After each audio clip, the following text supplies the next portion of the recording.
Hello everyone, আসসালামু আলাইকুম।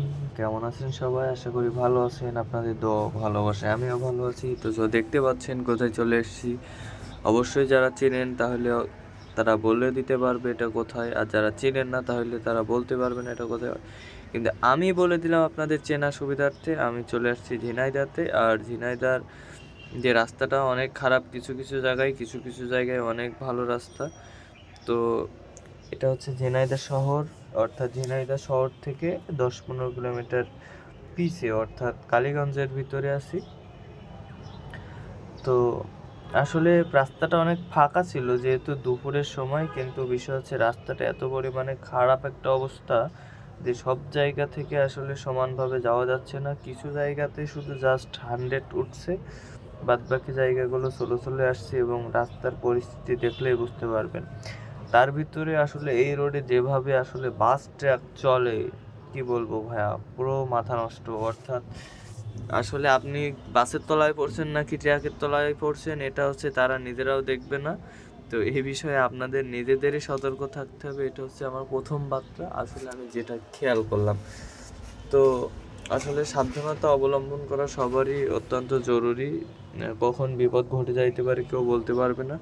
তো এই জায়গা থেকে একটা ভাটা দেখতে পাইলাম, এবং ভাটার পাশেই দেখি সব সময়ের জন্য পুকুর থাকেই, তো এখানেও আছে, তার ব্যতিক্রম কিছু না। তো রাস্তার পাশে ভাটা আর অনেক দূরে ভাটা। তো মোটামুটি জনবসতিপূর্ণ এলাকা বাদেই ভাটাটা। তো এখানে আশপাশে আর কি বাড়িঘর ততটা নাই। তো এই পাশে আছে একটা প্রজেক্ট, অর্থাৎ একটা কোম্পানি, যেখানে আসলে কি কাজ হয় জানি না। তারপরে রাস্তা থেকে ভিডিও করে নিলাম এবং সেটা আপনাদের দেখানোর চেষ্টা করলাম। অবশ্যই এখনও প্রজেক্টটা সম্পূর্ণভাবে হয় নাই, যার কারণে আর কি টিন দিয়ে পাঁচিল দেওয়া আছে। তারপরে অনেক সুন্দর ভিতরের দেখলাম যে আছে।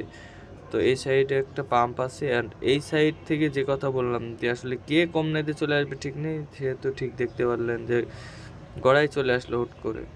তো যাইতেছি এমন একটা সময়, যে সময়টা আসলে স্কুল কলেজ ছুটি দিছে। আর এই স্কুল কলেজ ছুটি দেওয়ার ফলে 3টা মেয়ে দেখেই আমার বন্ধু ঠাস করে জুম করে নিল, এবং পাকা রাস্তা থেকে চলে আসলাম ইটের রাস্তা। ওই পাকা রাস্তাতেই আছি, যদিও ইটের রাস্তার সাথে। এটা হচ্ছে ভিতরে একটা হয়তো অটো রাইস মিল আছে, এবং এই সাইডে দেখলাম যে অনেকগুলা কোম্পানি এবং কোম্পানির ধরনের অনেক জিনিস আছে, এবং ফুড ফ্যাক্টরিও আছে। আসার সময় এটা ফলো করলাম, যাওয়ার সময় অবশ্য ফলো করতে পারিনি। তো এই ছোট্ট একটা রোডে এত পরিমাণে চাপ, যে যার কারণে আসলে রাস্তা ভেঙে চুরে পড়ে যাচ্ছে। তো সর্বপ্রথম আমাদের রাস্তার দিকে সবারই নজর দেওয়া উচিত। তো রাস্তাটা সুন্দর থাকলে আমাদের যাত্রাটা শুভ হবে এবং দ্রুত যাতায়াত করা যাবে। তো এই সাইডে আসলে অনেকগুলা মিল আছে। তো সেই মিলগুলাতে আসলে দেখলাম কেমন পরিস্থিতি। আজান দিতেছে, বিরতি নিলাম। তো যাক, আজান শেষ হয়ে গেছে এবং কিছু কিছু জায়গায় দিতেছে, অর্থাৎ আমার পাশেই মসজিদ হওয়ার কারণে যদি আমি আজানের সময় ভিডিওটা এডিট করতাম তাহলে অবশ্যই আপনারা শুনতে পারতেন না, এবং আজানের সময় ভিডিওটা এডিট করাও ঠিক না। তো সেক্ষেত্রে আজানের বিরতি নিয়ে নিয়েছিলাম, এবং আজানের পরে আবারও ফিরে এসেছি, এবং দেখতে পাচ্ছেন সেই রাস্তা, এবং এখন বর্তমান রাস্তা কিছুটা ভালো আছে। আর এই ছোটোখাটো রোডে আসলে ব্যস্ততম যানবাহন অনেক, অর্থাৎ ঢাকাগামী যে সকল যানবাহন তারা 4-5 ঘন্টার ভিতরে ঢাকা থেকে আসলে যশোরে ফিরে আসে। তো এই জন্য আসলে তাদের গতিবেগটা একটু বেশি হয়ে থাকে। এছাড়া যে এই রোডের বাঘা বাস, অর্থাৎ যে গড়া এবং রূপসা পরিবহন, অর্থাৎ তারা কিন্তু আসলে এই রাস্তার হুনোর ড্রাইভার, এবং তারাই এখানে আসলে সর্বোচ্চ রাত চালিয়ে থাকে। তো যে কথা বলছিলাম, স্কুল কলেজ ছুটি, এবং দেখতে পাচ্ছেন পরীক্ষা চলতেছিল মেবি। তো সবাই পরীক্ষা দিয়ে বাসায় যাচ্ছে, এবং সবার জন্য বেস্ট অফ লাক। ভালোভাবে পরীক্ষা দাও, সুন্দরভাবে জীবনযাপন করো। এবং এই মুহূর্তে আসলে যদি কোনো পরীক্ষার্থী আমার ভিডিওটা দেখে থাকেন তাহলে অবশ্যই কমেন্ট করে জানাই দিবেন, এবং আপনি কোন ক্লাসে এবং কোন স্কুলে পড়েন এটা অবশ্যই কমেন্ট করে জানাই দিবেন। তো ইতিমধ্যে আসলে আমার 10,000 সাবস্ক্রাইবার গেইন করলাম, 10,000 প্লাস হয়ে গেছে সামথিং।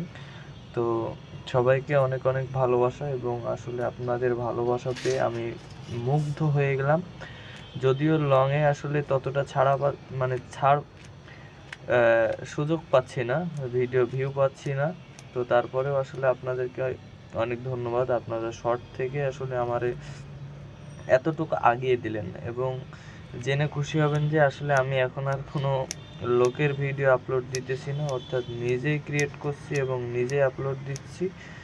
তো সেক্ষেত্রে আসলে দেখা যাক কতটুক যাওয়ার পরে সফলতার দিকে চলে আসতে পারি। তো আসলে ঝিনাইদহ জেলা বা ঝিনাইদহ শহরটা আসলে আপনাদের কেমন লাগে এবং কেমন লাগিছে অবশ্যই কমেন্ট করে জানাই দিবেন, যেহেতু আগে একটা ভিডিও আছে ঝিনাইদহ শহরের। তো সেটাতেও ঝিনাইদহর বেশ কিছু জায়গা আমি তুলে ধরছিলাম, অর্থাৎ ধরার চেষ্টা করছিলাম, যদিও অচেনা একটা শহর। সাময়িক কিছু সময়ের জন্য দেখা জিনিস মনে রাখা খুব কষ্টকর। তারপরে আমি কিছু কিছু রিল কালেক্ট করে সেটাকে লং ভিডিও আকৃতি ধারণ করে আপনাদেরকে দেখাইলাম। অবশ্যই সেই ভিডিওর পরে এটা হচ্ছে ঝিনাইদহ যাওয়ার পথের রাস্তা এবং ঝিনাইদহ যশোর থেকে ঝিনাইদহ গেলে আপনার কেমন রাস্তাতে যাবেন আর কীরূপ রাস্তা হবে সেটাই দেখালাম। এই ভাঙা রাস্তা, অর্থাৎ এই ভাঙা রাস্তার ভিতরে আমি বাইক নিয়ে দেখতে পাচ্ছেন যাচ্ছি, কারণ বিষয় হচ্ছে আমার পুলিশ সুপারের কার্যালয়ে যাইতে হবে এবং সময় স্বল্পতা খুব কম, যার কারণে ভেঙে চলে যাচ্ছি। এবং এই রাস্তাতে যখন বাস আমার মতোভাবে যাবে তখন আসলে আপনি সিটের উপরে বসে থাকতে পারবেন না, খুব লাফালাফি করবেন, নিজে নাচতে না চাইলেও বাস ড্রাইভার আপনাকে নাচিয়ে দেবে। সেটার প্রমাণ হচ্ছে আমি মাঝে একদিন গেছিলাম, সেই দিন আসলে যাওয়ার সময় এত পরিমাণে চলছে বাস এবং আসার সময় আসলে কি বলবো, মনে হচ্ছে তুফান চলে যাচ্ছে রাস্তার উপর দিয়ে। তো যাই হোক, এই একটা বাইক চলে আসলো 4V, মানে আগুন, এবং আগুনের পিছিয়ে আসি, যেহেতু আগুনের আগে ওঠার বিন্দু পরিমাণে ইচ্ছা আমার নাই। তো আসলে তাদের পিছিয়ে চলে যাচ্ছিলাম, কিন্তু তাদের কি মনের ভিতরে চলে আসলো, তারা হুড়মার করে আমার আগে চলে গেল। মনে হইলো যে তারা আমার সাথে রেস দিবে, অর্থাৎ আমি একটু আগে উঠলাম এবং তার পরপরই আসলে তারা খেলা দেখাই দিবে এবং তাদের খেলার জন্য আমি আসলে মোটেও প্রস্তুত ছিলাম না। এবং আমি আসলে সত্য কথা বলতে এখন আমি জোরে চালানি বাদই দিয়ে দিছি বললে ভুল হবে না। তো সেক্ষেত্রে সে যাচ্ছে, তার পিছে আমিও যাচ্ছি, মোটামুটি এনজয় করতে যাচ্ছি, ভালো লাগছে, খারাপ লাগছে না।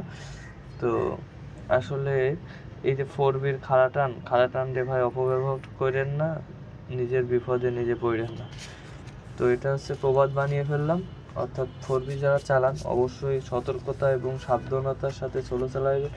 আসলে 2 চাকা বলতেই কোনো গ্যারান্টি নাই, তারপরেও 4B মানে আরও গ্যারান্টি নাই, এই জন্য আর কি কথাটা বললাম। যেহেতু 4B আসলে চলে খুব বেশি, বললেই চালাইলে বেশি ধরা খেয়ে যাবেন, তখন বুঝতে পারবেন আসলে 4B জোরে চালানোর মজা কেমন।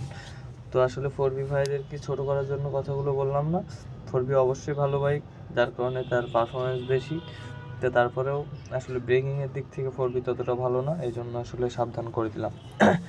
তো আসলে সাবধান, আমিও কিন্তু 4B বাইক অনেক চালাই, ভাল লাগে, অনেক জোরেও চালাই, কিন্তু মনের ভিতরে ভয় লাগে সবসময় যে আল্লাহ না করে কখন দুর্ঘটনা ঘটে যাইতে পারে। আর 4Bতে আসলে অ্যাক্সিডেন্ট করে মরে বেশি মানুষ, এই জন্য আর কি এই কথাগুলো বলা। তো প্রায় ঝিনাইদহ ঢুকে যাব ভাব, এবং রাস্তার দুই পাশে মেয়ে ছিল, বন্ধু এদিক থেকে ওদিক থেকে একটু মোটামুটি খুব কালেকশন করছে এবং ফাইনালি কালীগঞ্জ ছেড়ে যাচ্ছি, ঝিনাইদহর দিকে চলে যাচ্ছি।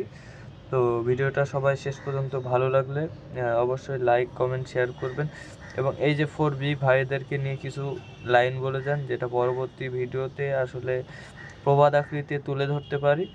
তো সে পর্যন্ত সবাই সুস্থ থাকবেন, ভালো থাকবেন। এবং শেষ করার আগেই শার্ট করে চলে আসলো একটা কি বলে মিনি ট্রাক্টর, মানে ট্রাক আবার ট্রাক্টর। যাই হোক, সবাই সুস্থ থাকবেন, ভালো থাকবেন। ঝিনাইদহতে প্রবেশ করে ফেলছি এবং ঝিনাইদহের ভাইদেরকে অনেক ভালোবাসা। এবং ঝিনাইদহের মোস্ট পপুলার কন্টেন্ট ক্রিয়েটর আছে